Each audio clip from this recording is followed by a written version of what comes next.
Is X-Plane 11 worth it in 2020? Stay tuned.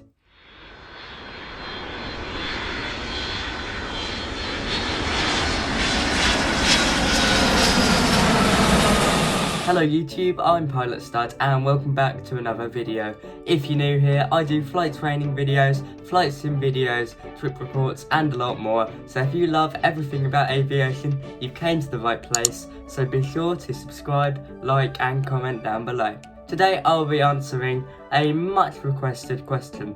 Is X-Plane 11 worth it in 2020? Now at the moment X-Plane 11 is one of the most popular simulators. However, it's been out for about 3 and 4 years, and as time goes on people have to upgrade it because it is falling back. And of course with Flight Simulator 2020 up the line, will X-Plane 11 survive? So I'll be reviewing X-Plane 11 on a variety of different factors, from variety of aircraft to ground scenery to ATC. Let's get right into it. So let's start off with an important factor: price. In the UK, X-Plane 11 ranges from £45 all the way up to £65, and it's an alright price if you can get it quite low. However, seeing as this simulator has been out for 4 years, I'm wondering why it hasn't dropped much. Let's move on to our next factor. So in my eyes, this is a winning factor for X-Plane 11. The flight model they use is called the blade element theory, and this is used as opposed to numerical values put into the system. Now this means the simulator simulates flying in a much more realistic manner. It means that winds and pressure affect the aircraft. It makes flying a lot more enjoyable, but also a lot more realistic. So this is sadly where X-Plane 11 lacks. There's only a small variety of aircraft, ranging from the Boeing 737 to a Cessna 172 all the way to the Blackbird.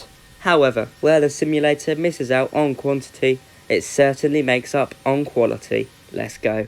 So while the exteriors of all the default aircraft are well crafted, it's the interiors where this sim really wins. Every single default aircraft cockpit is absolutely amazing. The primary flight displays and instrument panels are well lit and are incredibly realistic. Most, if not all, of the buttons work. However, in the 737 and 747, the FMC is dumbed down a bit, but you can't have everything. Overall, the interiors are perfect, but now let's move on to the most important factor: scenery.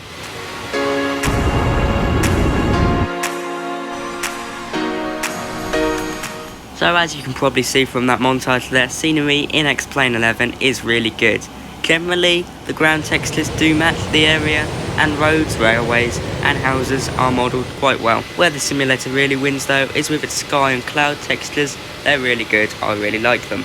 Airport textures are also rather good, as well as auto generation. However, I do use the add-on with them just to increase my FPS a bit. Overall, scenery is amazing, 10 times better than FSX. The only problem I have with scenery is water textures and the fact that the seasons aren't modelled in the simulator. However, both of these can be fixed with add-ons which are widely available. Night scenery in X-Plane 11 is amazing, and I think it looks better than daytime. It looks a lot more realistic. Dusk and dawn are breathtaking, but I'll let you check that out for yourselves.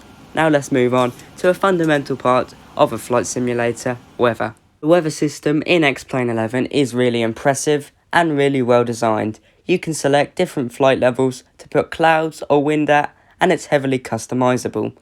A great thing about it as well is that you can select real world weather that's updated around every 15 minutes or so at your airport of choice. This increases realism tenfold. Sadly, of course, as I said, seasons aren't included, but this great weather system really makes up for it. Now let's move on to our final factors. Air traffic control in X-Plane 11 is rather bad.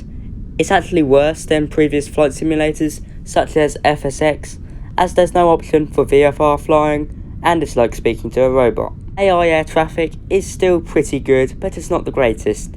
There's fun challenges like air-to-air refueling, and most modern airlines are represented. However, due to the airline industry being uncertain, some airlines are now outdated, and some aircraft are as well. So let's move on to my final aspect. Is X-Plane 11 worth it in 2020?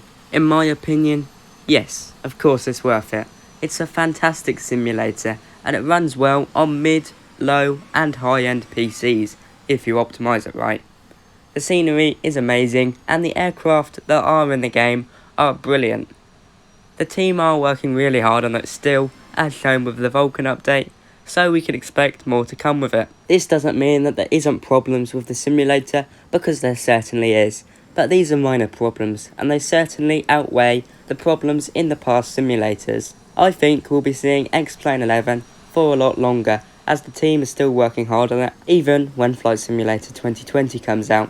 So to answer your question, X-Plane 11 is worth it in 2020. I really hope you've enjoyed this review. Please remember to like, comment and subscribe for more videos like this. So I hope you liked this review on X-Plane 11. If you want me to do more reviews on anything about flight simulations, whether that be hardware or software, make sure you tell me down below. Give us a like and subscribe if you haven't already. But from me today, that is all. I hope you've liked this video. Bye bye.